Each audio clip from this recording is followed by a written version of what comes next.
it's Mr. Barack Obama!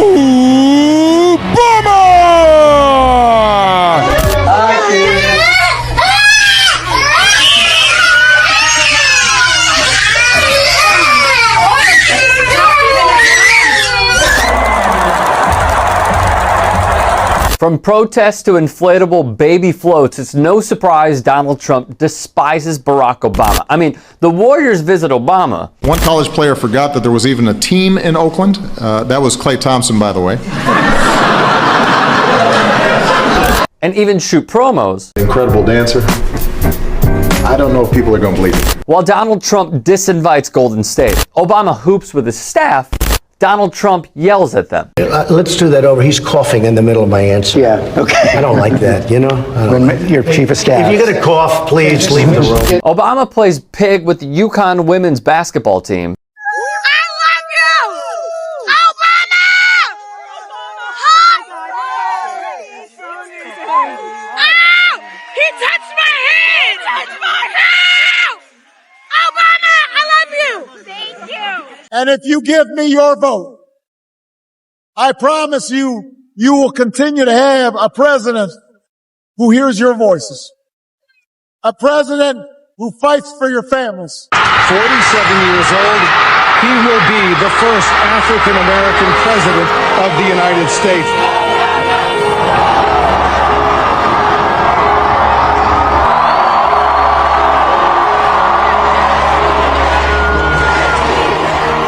For those who lived through segregation, who lived through the civil rights era, it felt like the fulfillment of everything they thought the country could be. Wagwan, Jamaica. Hey. Habari zenu. Hello, London. Assalamu alaikum. Hello, Didaji. Maravillosa. Myanmar Nangan Minglaba. Shalom. Hola. Namaste. Aussie. Black, white, Latino, Asian, Native American, young, old, gay, straight, men, women, folks with disabilities, all pledging allegiance under the same proud flag to this big, bold country that we love. That's what I see. That's the America I know.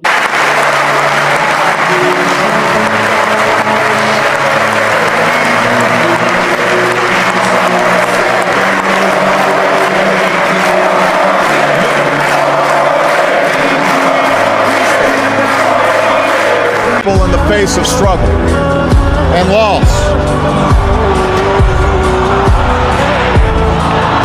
I can't do that.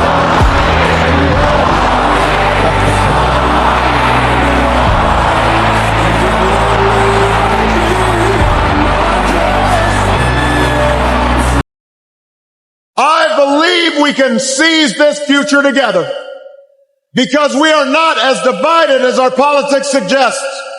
We're not as cynical as the pundits believe. We are greater than the sum of our individual ambitions, and we remain more than a collection of red states and blue states. We are and forever will be the United States of America. And together, with your help and God's grace, we will continue our journey forward and remind the world just why it is that we live in the greatest nation on earth. Thank you, America. God bless these United States. Come on, y'all. I thought this was fake.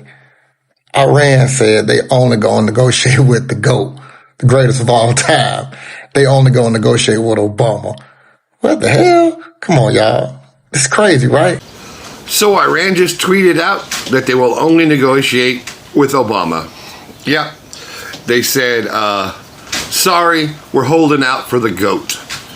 Yeah, we're not talking to you. We were going to wait for President Obama, the greatest president of all time. We ain't fucking with you, but we're chilling here by the Strait of Hormuz until you send in the varsity team. We will only negotiate with Obama. Oh my, Trump's head is going to explode. He's... I'm sorry. Oh my God. Trump, there will be ketchup, french fries, and cheeseburgers hitting every wall of the White House tonight. because Iran is straight trolling Trumpy McDupper pants. He's wiper, clean up on the aisle, Oval Office. Yeah, he got a big load right now after this one. Yeah, Iran is trolling Trump. They said they're only going to negotiate with Barack Obama. Fucking genius. Today, after 2 years of negotiations, the United States, together with our international partners, has achieved something that decades of animosity has not. A comprehensive long-term deal with Iran that will prevent it from obtaining a nuclear weapon. This deal demonstrates that American diplomacy can bring about real and meaningful change. Change that makes our country and the world safer and more secure. This deal is also in line with a tradition of American leadership. It's now more than 50 years since President Kennedy stood before the American people and said, "Let us never negotiate out of fear, but let us never fear to negotiate." There's no dispute that it worked, and we didn't have to kill a whole bunch of people or shut down the Strait of Hormuz. Now, Well, there was some dispute that it didn't work. Well, our present president believed that it didn't work, which is why he pulled out of it. It's not clear that he didn't believe that it didn't work. He just said it didn't work. Worst deal of all time. Yeah, because I did it, which is fine. That seems to be a pattern. But there was no serious independent folks who would say that it didn't work.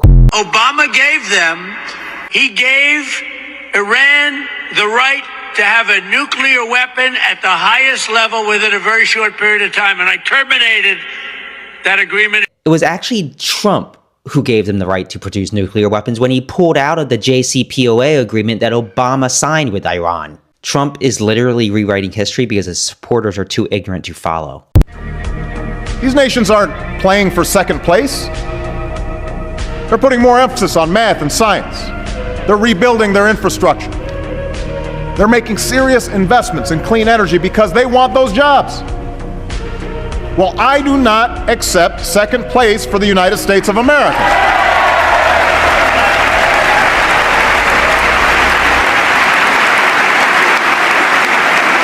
Alert, Barack Obama just got the biggest standing ovation, unlike J.D. Vance, who got booed at the Olympics. Happy Black History Month.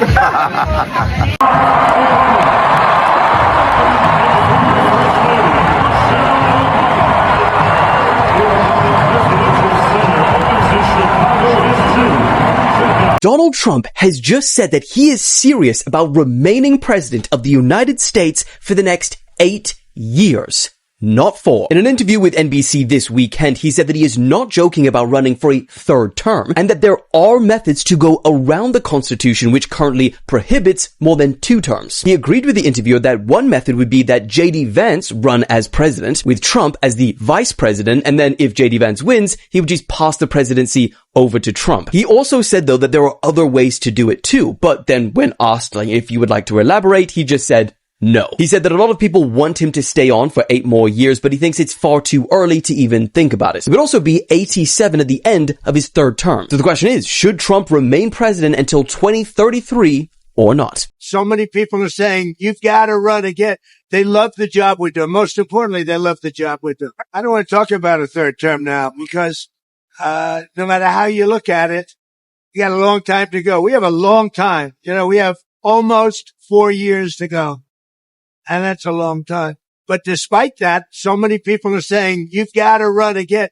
They love the job we do. Most importantly, they love the job we do. I get out of office in, let's say, 8 or 9 years from now. I'll be able to use it. I'll be able to use it myself. Arrest Barack Obama. Did I hear that right? Did I hear that right? Arrest Barack Obama? So once again, the Republicans are triggered by President Obama. He could breathe and they'd be angry. And this time they're upset because he met with Prime Minister Mark Carney of Canada. That's it. Carney said on social media, welcome back to Canada, President Obama. Thanks for joining us in Toronto for important conversations on how we build a better future. Normal stuff, right? But for MAGA, they think that something deeper is going on. For example, Laura Loomer said, why is Obama meeting with world leaders while Trump is in office? This is a coup.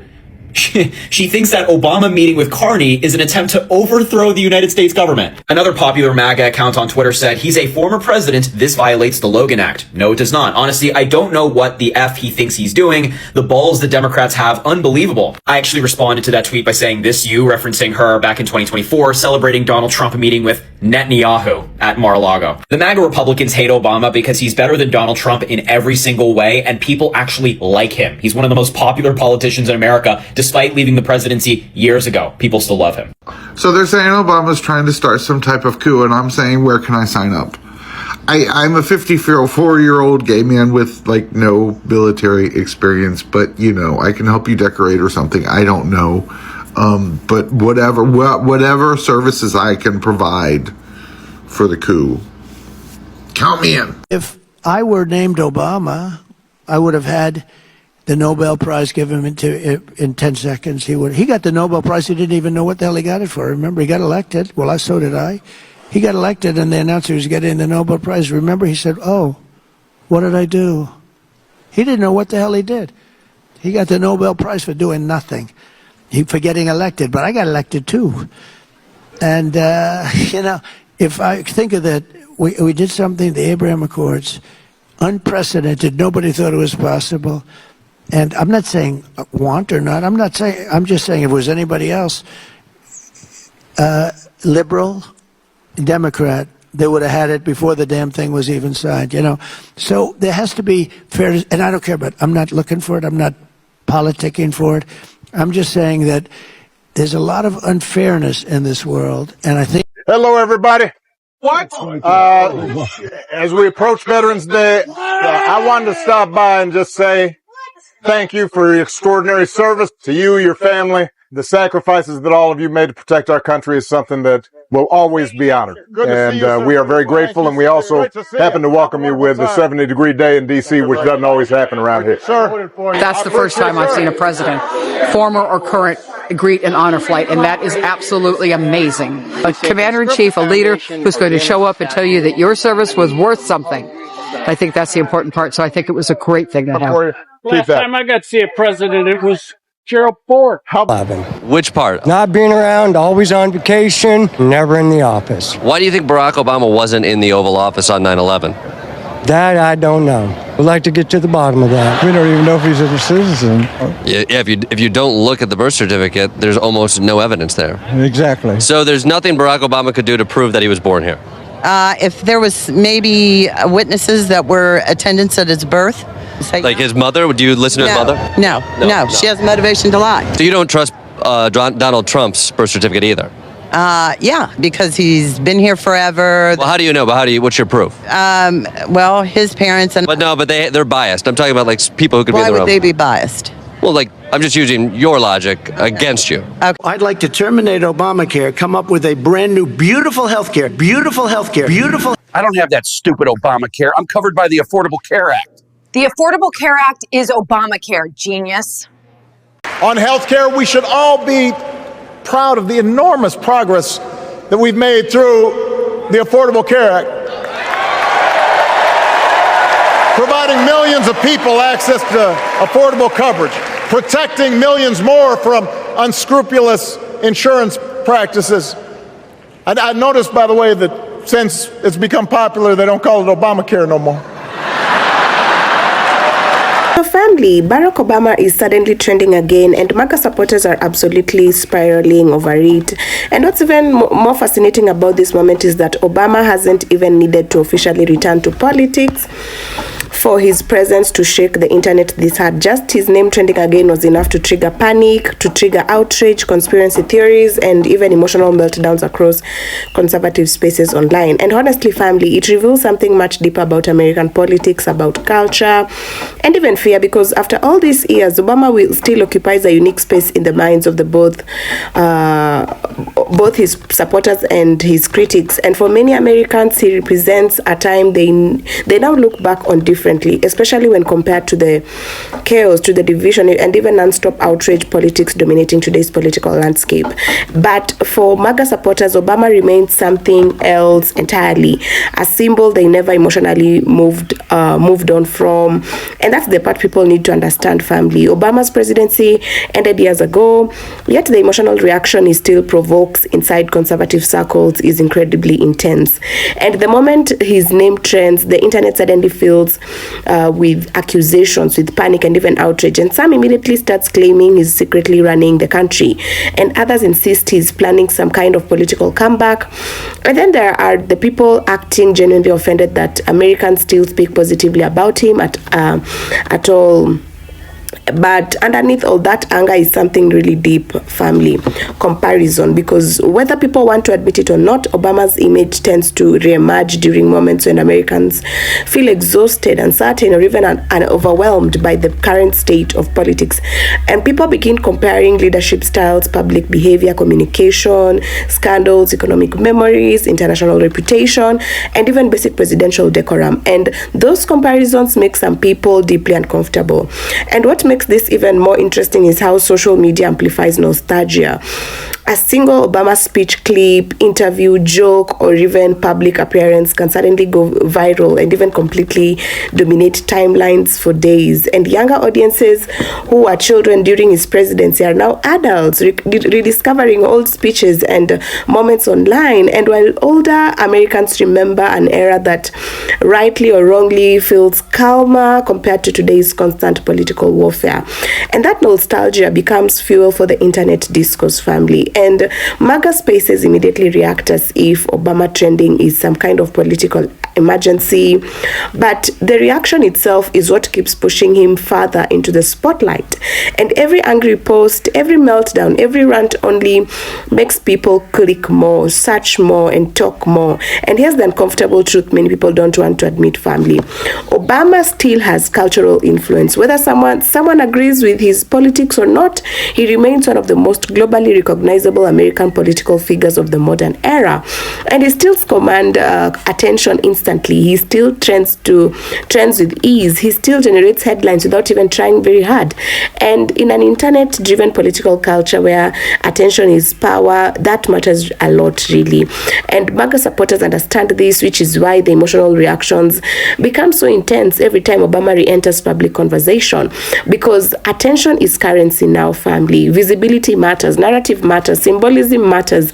And what you're witnessing isn't just about Obama as an individual, it's about what he represents emotionally to the different groups of Americans. And to some, he represents progress, he represents stability, intelligence, and even inspiration. And to others, he symbolizes cultural change they never fully accepted. That divide never disappeared, it simply evolved. And now, in a hyper-polarized internet era, even a trending hashtag can reopen old political wounds instantly. But perhaps the biggest reason this situation is getting ugly is because modern politics has become deeply emotional and identity driven. People no longer just support politicians, they attach entire personal identities to them. And so when Obama trends positively, some MAGA supporters interpret it almost like a personal attack against their worldview. And that's why reactions escalate so quickly online. It becomes less about policy and more about emotion, about pride, about memory, resentment, and even fear of cultural relevance shifting away from them. And honestly, family, whether people love Obama or hate him, one thing is really undeniable: very few political figures can disappear from office for years and still trigger this level of internet chaos just from trending online. And that level of influence is rare. And the more emotional the reactions become, the more obvious is it that Obama's presence in American political culture never truly went away.